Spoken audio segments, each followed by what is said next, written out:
Hulk, তুমি প্রতিবারের মতো এবারও ফেল করেছো। তুমি আর কোনোভাবে পরের ক্লাসে উঠতে পারবে না।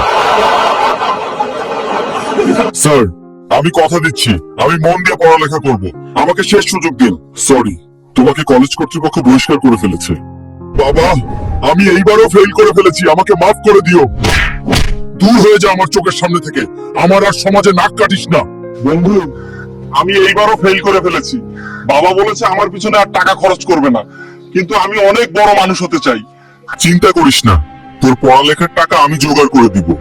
আমি পড়ালেখা না করতে পারলেও তোকেও আমার মতো হতে দিব না।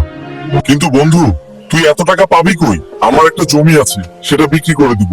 তুই এত চিন্তা করিস না, আমি সব ম্যানেজ করে ফেলবো। এই দুনিয়ায় কেউ আমাকে বিশ্বাস না করলেও আমার বন্ধু আমাকে বিশ্বাস করলো।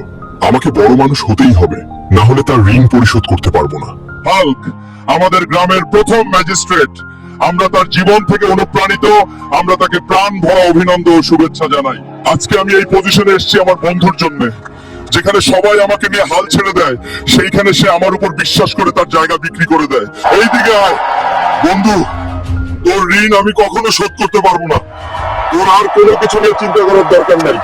বন্ধুরা, ভালো থাকুক দুনিয়ার সকল বন্ধুত্ব। যদি তোমরাও বন্ধুকে ভালোবাসো, তাহলে চ্যানেলটা সাবস্ক্রাইব করে ভিডিওটা লাইক করে দিও।